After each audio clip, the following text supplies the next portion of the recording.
If you were lucky enough to get there, you within 3 years or so.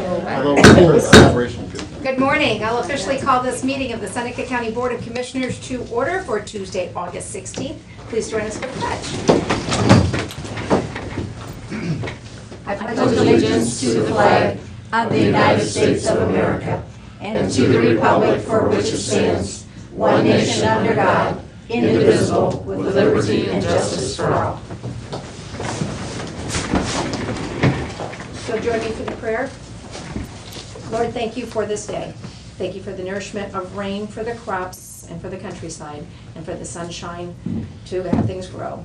Please with all those traveling over this last minute vacation time, and be with all our educators as they're about to change the lives of many in the new school year. Be with us as we conduct the business of Seneca County and do what's in the best interest of the citizens that we serve. In your name we pray. Amen. Amen. Roll call, please. Commissioner Stacy? Here. Commissioner Zoller? Here. Commissioner Gertner? Present. We'll have the signing of the journal, and I'll accept a motion to approve the DVD recording from the previous session of Tuesday, August 9th, and the index of that meeting. So moved. Seconded. A motion and a second. All those in favor say aye. Aye. Approved. Thank you.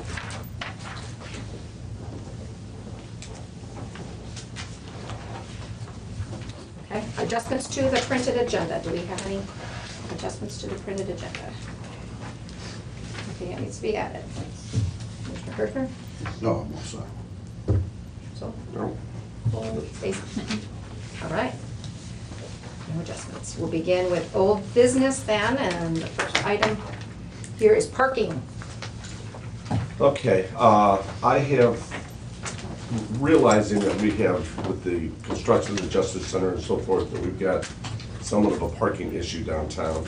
I have reached out to the Elks Club and to see if we could utilize their parking area, and they have agreed to allow us to do that, with the exception that they open at 4, and our county employees don't leave till 4:30 or 5, so there's about 4 parking spaces they would like to have blocked out. And I contacted Mark Zimmerman at the engineer. He can make up signs for these 4 areas, that this is for the Elks parking only, these 4 areas.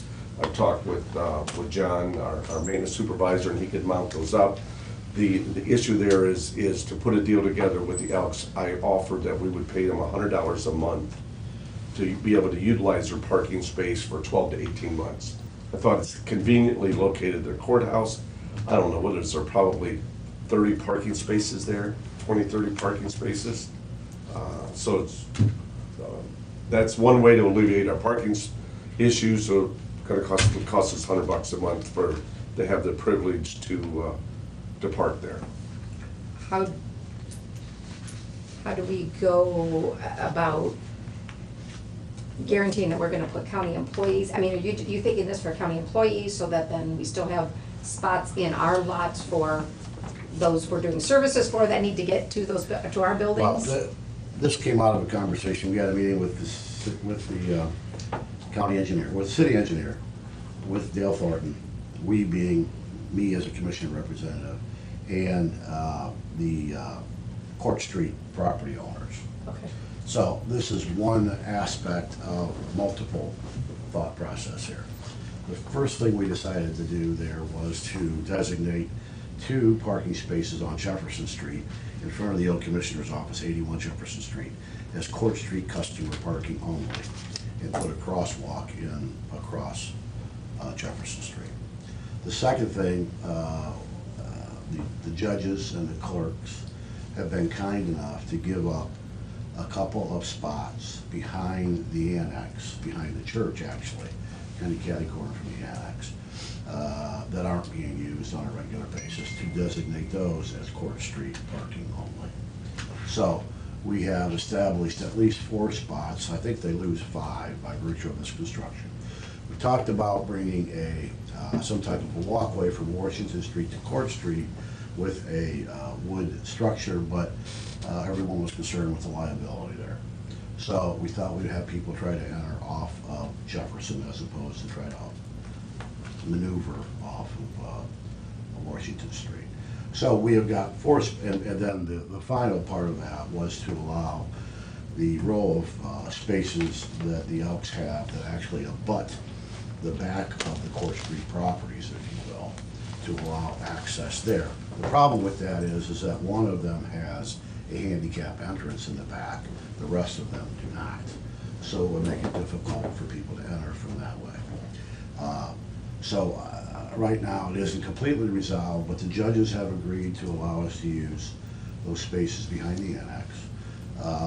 The city of Tiffin has already marked the 2 spots just west of 81 Jefferson Street on Jefferson Street as Court Street parking only. And again, a crosswalk is going to be put in there for safety. And there are the possibility of some other spaces. But the folks on Court Street have only lost 5 spaces. So we're trying to make up for those and then a little more. The gist of the conversation was if there are a couple of folks that deal with probate there, the attorney offices, their clientele have a difficult time navigating. My walking makes it difficult for them, so we're trying to make it as convenient as possible to get into those buildings. So the Elks is one of the components of attempting to find more parking for Court Street. We really don't want to use, there really wasn't any talk about using the Elks for general parking. It was more for access to people that need to get to Court Street. So I don't know if I guess it's a question I'm asking is, can the county pay for rent a parking spot that we don't, not our clientele using it or not our employees using it? I would think that's more of the auditor's question, can that legally be done? What? Well, I guess that's more the prosecutor, I guess. Are you here for the prosecutor? I mean, I don't think that's a problem. I think we can appropriate funds because we're inconveniencing the retail people on Court Street. I don't really see that is much of an issue. I just wondered. Yeah, I'm sure that we spent money on things that didn't benefit people that much. So, I would think that we could do that. We may, we probably ought to do whatever we can do to make it as convenient as possible to not disrupt the business of those folks on Court Street.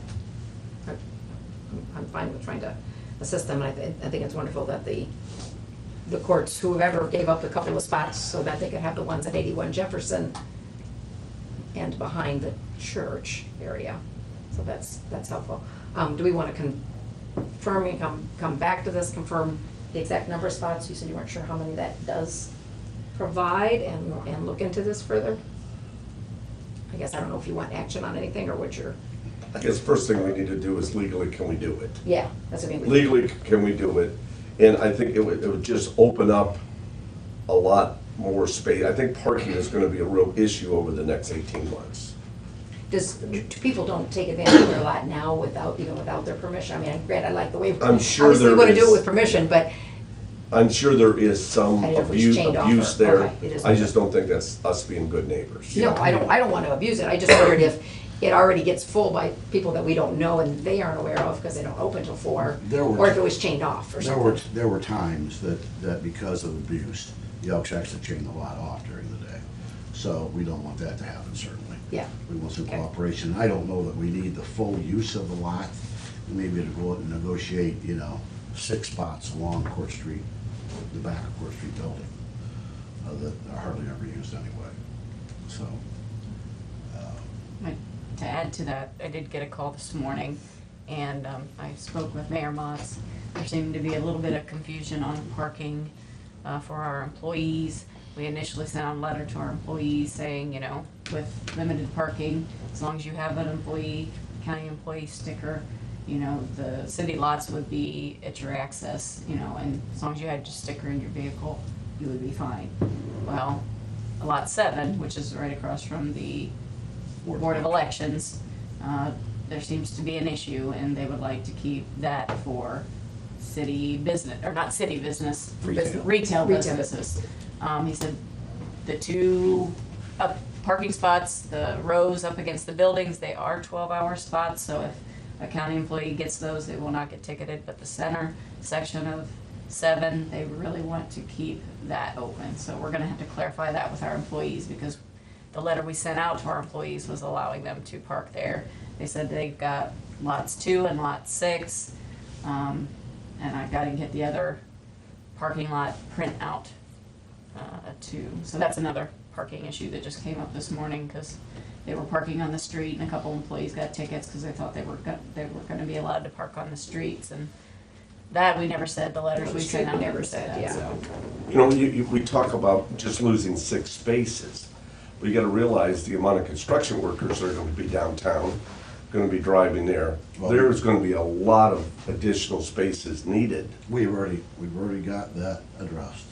SCAT has agreed to pick up workers at the Monroe Street parking lot for the city and bring them to the site.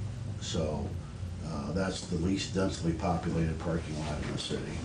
So SCAT has agreed in the morning at 7:30 or 8 o'clock or whatever the time is, they would actually bring them to, in bad weather especially, bring them to the site and then take them back in the evening. So we have alleviated some of that concern to get those away from the downtown businesses.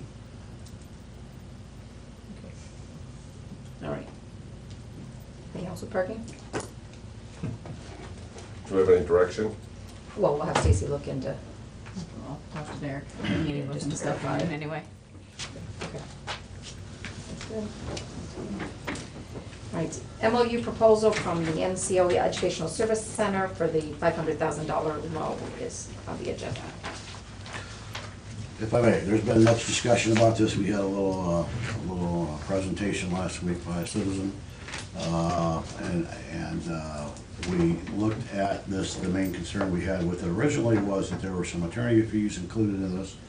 What I wanted to do is kind of go over the numbers here so that everybody can understand exactly what it is, so it can be more clearly for me, understanding for me too. But the proposal is a 7.5% administrative fee, which is $500,000, obviously is $37,500. Over 10 years, if you calculate that, because it's a no-interest loan, it will cost the county about 0.75% over that 10 years. It's actually less than that because the repayment doesn't begin until a year after it's dispersed, so it's really more like 11 years. Our bond average rate is 3.22%.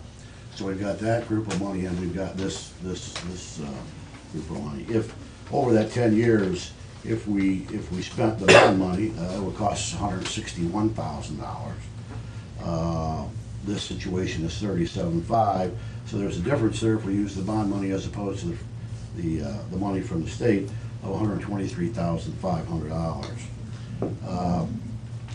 I'm a bit concerned about Mr. Kerrigan's presentation last week in that he was privy to information from the prosecutor that I believe was attorney-client privilege for the commissioners, and I'm concerned that we would release information that we were given from the prosecutor regarding advice to the commissioners on a given subject.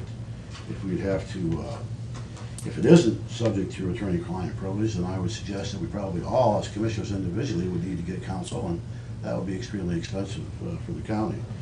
I assume that any advice that the prosecutor gives us is considered attorney-client privilege, and if it's released without all three of us approving this release, we've got a problem with statutes regarding the release of information.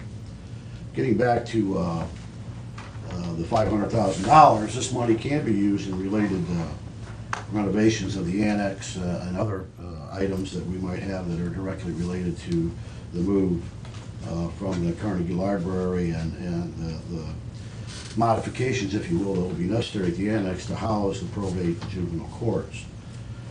I believe that it would be fiscally irresponsible not to accept $500,000 at a rate of 0.75%. Our weighted average, although we can't arbitrage these funds, our weighted average return on our investment portfolio in the county is 1.43%. So just using that number as an average, and rates are extremely low, That means an additional $34,000 to the county if we have $500,000 for 10 years at 0.75%. So the other option was to reapply for the $500,000 and use other applicants for that, but there is no guarantee that we would be granted the money in the next round. So we would basically take the chance that what would be given to us, and whatever we do would require some type of administrative fee from someone, whether that be 7.5% or some other number, to administer this. So it would appear to me that the only fiscally responsible thing to do, the only thing that makes sense for the citizens of Sunday County, is to accept $500,000 at this low rate and to move forward with this. So having said that, we have an MOU from the Local Government Innovative Fund Joint Justice Center loan from NCO ESC between and amongst us and them to administer this credit at 7.5%, and I will move that we so do that based on the information that I have in front of me. It is also my understanding that the 10 years don't start until the last I mentioned that. payment of the draw is out. So as we go through this process, we can wait 3 years until we make that final draw, and then we got 10 years beyond that. So I certainly agree with your figures, Commissioner Kirschner. I think the savings is even a little greater if we extend it out even further and just make sure that that very last payment is made at the last, as far out as we can possibly get it, because then the 10 years start. Yeah, you're right. It depends on, the fact is that it's a 10-year interest-free loan, but it doesn't begin until it's dispersed. So there could be a different calculation, but based on the 10 years, the numbers that I gave you are correct. I was understanding that we can't even draw the money until we're near completion of the project. We have to spend the match money, is how Lynette explained it. And the match money is The original the original projection of 8.2 the, or 8.7, yeah. which is because that was the figure that the application was written based on. Okay. They just need to know that we're spending it, which we've got the contracts in place to do, so. I do have a meeting with Derek at 1 o'clock to go over the MOU. I was out last week, so, and today was the first day I could get a chance to talk to Derek, so. Not that that matters, but he hasn't signed off on it yet. Okay, so I have a motion on the floor. I will second that, but I also have to add, I feel we have somewhat of a moral obligation here too. I've said this many, many times in the past, is the NCOR was very instrumental in getting this program off the ground. And we certainly have a moral obligation to compensate them for their services, what they provided to get this program moving. We're here today because of the work that they've done, not only on this grant, but some 3.5 years ago on just putting the team together and keeping us on a somewhat of a timeline. So yes, I would second that motion. Do you include the motion pending prosecutor's approval or no? That was not. Yeah, I would, pending prosecutor's approval for language, but the essence of the MOU would be intact. You referenced in your comments, Mike, about the annex and some other things. I don't know that money's This money cannot be used but for that. That's why I was referring to the bonding. The bond money can be used any related expenses, which would include the annex.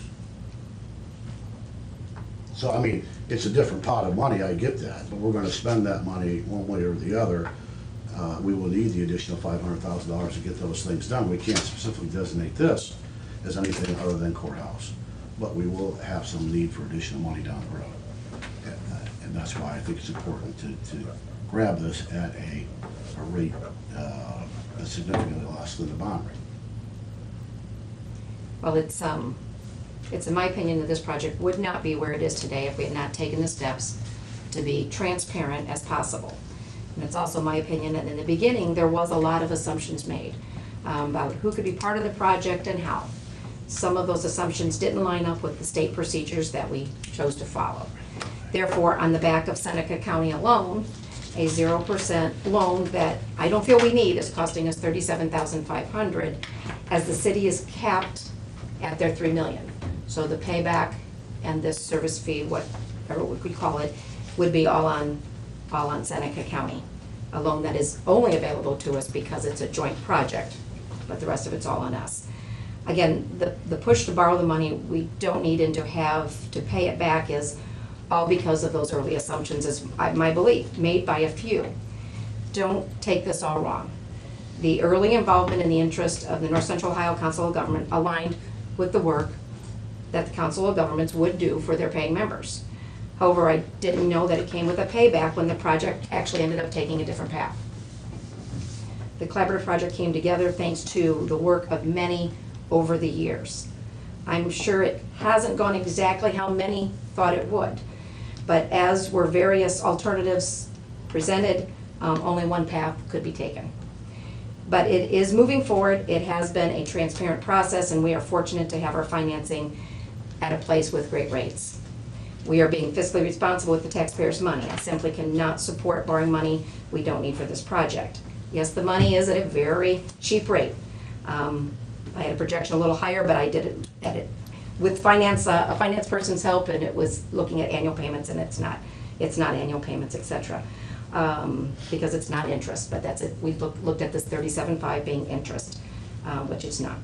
However, it's still a loan. It still has to be paid back, and just maybe there is a community out there that has a project that they want to move forward, that they won't move without a 0% loan, is why I don't have problems with turning down the money that's being offered to us from the state. Any further discussion? Well, I would just reiterate that, you know, the statement was made that it's irresponsible to take the money. I think that it's fiscally irresponsible not to take the money that we know that we will need for building renovations and for county activities in the future. Any further questions or concerns? Not call the roll. Commissioner Kirschner? Yes. Commissioner Zoller? Yes. Commissioner Stacy? No. Motion passes. Okay. Next topic on the agenda, attorney-client confidentiality. Well, I mentioned here, I just want to make sure that we're clear, because I'm not sure where the line is, and I'm sure that we'll need counsel to tell us. But when we receive correspondence from the prosecutor as commissioners about a question, it seems that the thought is that that's public information. I believe that it's attorney-client privilege and can't be released without all of us agreeing that it can be released. So I guess I'll have that question, and we'll ask Derek about that today. But I was very disappointed with the fact that Mr. Kerrigan was privy to a memo sent from the prosecutor to us regarding the memorandum of understanding between the NCOESC and the commissioners. I really thought that that information was confidential. Well, prior to verbally or otherwise using any of the information contained in that memo, I spoke with the prosecutor directly, face-to-face, and asked, I said, now the information that you helped us in review of the memorandum of understanding, I said, that's confidential information. And he stated the fact that he said, if someone asked me for it, yes, you're my client. Someone asks you for it, the privilege is yours, you can use the information as you feel necessary. And it was just in the process of trying to clarify things when people would ask me about things and so forth, along with other copies of records. There was no ill intent there. It was just educating and or having discussions with concerned citizens. Well, I will say that if the prosecutor wrote you specifically, then it's your option to release it. If he wrote the three of us, then we need complete agreement amongst the commissioners that that information is released, and not just one of the commissioners. I wouldn't do it on behalf of the three commissioners without your permission. I must have misunderstood, but I asked him and he told me so. I don't know how we'd have to debate that here, I guess, because we can't have a debate over whether to release Well, something. there is no question in my mind that it was attorney-client privilege. There is no question in my mind that it should not have been released. I mean, there is, it's pretty clear. And that was information we had prior to our meeting at the July 19th in Eden Township. And I don't know if we talked about some of those things in that discussion that night. I didn't go back and re-listen to the tape. We may have, but there was no, Well, whether we had any public discussion or not is not the point. Public discussion is certainly available to anyone, but advice from an attorney is I believe we need to move forward now, and if there is issues in the future that's got to do potentially with client legal representation, that we have the permission from all three commissioners before we would divulge anything there. And drop it at there. confirm that. I had spoke with him. I would not have otherwise shared that information. So that's how I handled it. Museum Advisory Board, we have a resolution, I believe, prepared to appoint the members to the Museum Advisory Board next on the agenda. Okay, let's see what we got there. Got a resolution appointing members to Museum Advisory Board for a one-year term. I got Teresa Sullivan, Holly Stacy, and Ben Gillig for a two-year term. I have James Supants, John Detweiler, and Mark Steinmetz for a three-year term. I have Fran Fleet, Chuck Christensen, and Jan Dundor. Is she an indoor one that John Ellis recommended? Yes. Yeah. Yes. Well, no, she was one from the Historical Society. Okay. They Yeah. recommended her. John Detweiler agreed to be the other commissioner-appointed representative, and that was Chuck Christensen and myself, based on our last meeting discussion. Okay, so what we have here is 7 members. There's 9. 9 members. Okay, so we have 1 commissioner, 2 appointed by the commission. Yep. Commissioner, that's 3. 3 Okay. appointed by Museum Foundation and 3 appointed by Historical Society. My only concern there is kind of a sure way to get nothing done is form a large committee. I think 9's a little on the high side there, but I'm willing to accept that. I would have preferred something a little smaller, but I know it's about a lot of hard work that went into that. We gotta do what we gotta do to move it forward. I will move for approval of the resolution appointing the members of the museum board. And I will second that. We have a motion and a second to approve the members of the Museum Advisory Board. Any further comments, questions?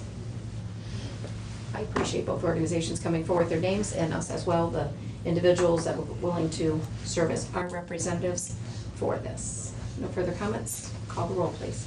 Commissioner Kirschner? Yes. Commissioner Zoller? Yes. Commissioner Stacy? Yes, thank you. Approved.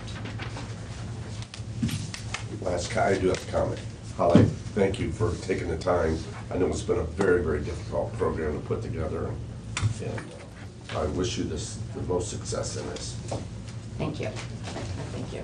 It's a busy time, but now with that appointment, we can get an organizational meeting scheduled and start moving things forward. Thank you again. All right, strategic planning dates is next on the agenda. What are we looking at? September? Wednesday, September 7th. How was that? Not gonna be. This is for the full committee, right? Yes. What did we get? It's that week that Am I out? Dr. Christensen's available. That helped, right? Yeah, there was a few,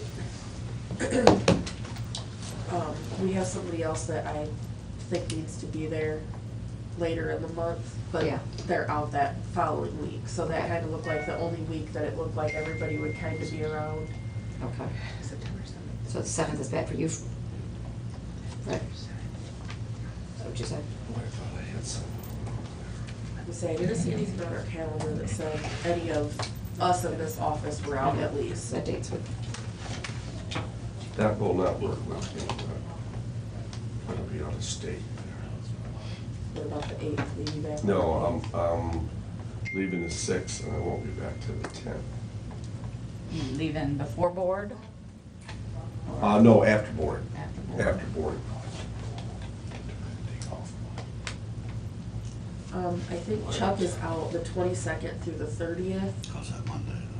Would the 19th work? 5th, it's Labor Day. We're closed. That won't work. Well, the 19th, Labor Day.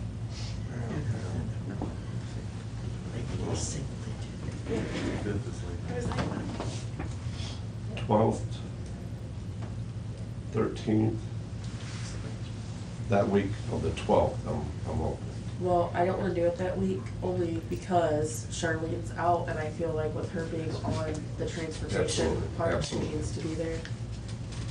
You gotta be there, so you better show up. Nikki's making sure you're gonna be there. When is our meeting? When- Ours is next Monday. Next Monday, okay. Next Monday, the 22nd. Is the week, the 19th, 20th, or 21st, does that work for any of you guys of September? Yeah, 20th. the 20th looks a little, well, we just got board stuff in the morning, and, yeah, no, the 20th is bad, the afternoon's open. Monday. Yeah, any of those is fine with me. Mornings would work much better for me. My September is really rough. Monday works good for Dave and I. Pardon? Monday, Dave and I both are better. The Monday 19th. works good for you too. Tuesday looks good for you too. Well- Julia? Monday afternoon, Monday afternoon. Monday afternoon. Okay. Remember, I'm gonna be the coming back 19th. from the beach, so Pardon? Oh, not till we're done with this. just letting you know, I still have beach brain. So. Get you a glass of water with an umbrella. Yeah, all right, yeah. Later in the week. Throw in a little sand. Later in the day, if So- possible. Just letting you know. The 19th, I'm so confused. 19th, Slow, we're later trying in to the get day, dates to work. 20th, That's why people. earlier today for me. 19th, later in the day, 20th, earlier in the day. Early. 19th. Well, the 20th we have board. We have 4 Yeah. at 10, so. Are you good for any of those days, Judge? Because you're on strategic planning too, right? Sure. On our list as mayor. He's on our IT committee, The so he's on our list. the 20th I was going to be gone, but if that's the only day we work out, I'll make it work. I mean, you'll I'll see that what it's works marked out better all day, for but. Chuck too. 19th morning, I'll try and go for the 19th afternoon, 20th morning. Gotcha. All right, moving on. Hopefully That's fine. 19th afternoon works. Yeah, that would be absolutely best for me. Okay, I will say this, if you aren't able to get the majority of the members at that point, the 19th and the 20th, then we go back to September 7th, because, you know, we tried this in July, we tried this in Yeah. August, and now we're in Yes. Okay. September. Yeah. Yep. Will the meeting take more than an hour? Almost always I eat. That is a serious suggestion. Sometimes, I know giving up lunch hours is, well, I have no right to speak, but 12 to 1 is always open. Always. Yeah. If Right. we're in town. I like Commissioner Kirchner's suggestion, if we can't get the 19th late to work, or the 20th, we go back to the 7th. If we, I mean, with the majority of the people. Yeah, I mean, yeah. that we want to miss. Yeah, no, And I'll I see Fred. completely understand. And I'll see what works for Chuck too. You know, if he's getting ready to leave that week, I don't know if he has other stuff. Yeah. Yeah, I thought we was gonna be gone a couple of weeks, actually. Actually, in our committee, Charlene's the brains of it, so that's. You can put that in the paper. All right. Further discussion on the strategic I've usually been using the planning. brain. We will move to new business and begin with the. The one thing I did want to remind you, since we're talking schedule, the luncheon tomorrow at Job and Family Services that you two said you were gonna go Yeah, to. you guys repeated it. Just Lunch. remind you that, I did see an email saying that COG had a meeting in the morning. Fred, are you going? to Yes, that I'll one? be at the meeting in the morning in Job and Family at noon. Okay. All right. That's at their place, right? Yes. Job and Family, okay. Yep. Yep, and there's, I've been invited to Board of Elections meeting at 5:10 tomorrow. They're gonna talk about the plans that have been preliminary set up. I can for- go with if we want one of us to go. Yeah, I mean, I'm available tomorrow evening if you, Yeah, the meeting's at 5:10. what's up, 5:10? Commissioner, Stacy, would you want to go, or I can go? I can go too, does I? It's their meeting's open, public meeting, so, Oh, so we both can go? So we both can yeah, be there. it's a public Okay. meeting. What, at 5:10? Yeah, we'll both be there. mention those before I still had the calendar up, Okay. I remembered. All right. Now we'll move to new business and bill vouchers. Okay, I've got bill vouchers, batches, 19951 to 19957. I have a supplement to the permanent appropriations to the CDBG fund 3114, putting a total of $96,450 into that fund. A resolution authorizing a fund advance from the general fund to the CDBG fund. The advance will be for $88,600. I have a supplement to the permanent appropriation to the ambulance service fund, putting $2,500 into other expense. I have a supplement to the permanent appropriation to the capital projects fund, putting $860 into the museum line.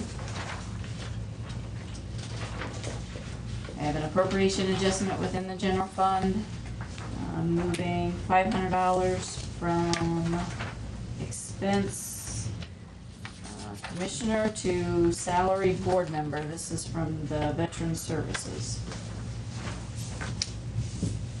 A resolution setting time, date, and place to receive sealed bids for the 2016 Seneca County Road 34 improvement.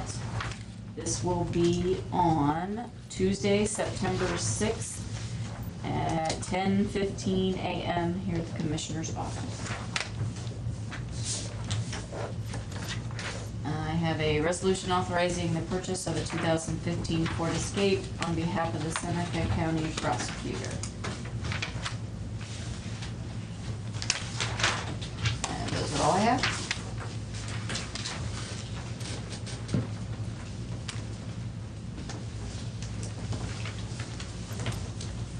Do I have a motion? Make a motion that we approve as discussed. Second. A motion and a second. Any comments, concerns, or questions on any of the presented resolutions? Seeing none, call roll, please. Commissioner Herschler? Yes. Commissioner Zoller? Yes. Commissioner Stacy?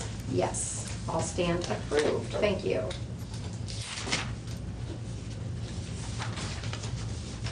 All right, any further business of any kind? Okay, with an opportunity for citizens' comments at this time. Does anyone wish to say anything on behalf of citizens' comments? Seeing none. Okay. Motion to adjourn? Yes. Motion to adjourn. Motion and a second. All those in favor say aye. Aye. We stand adjourned. It's 10:38. Thank you.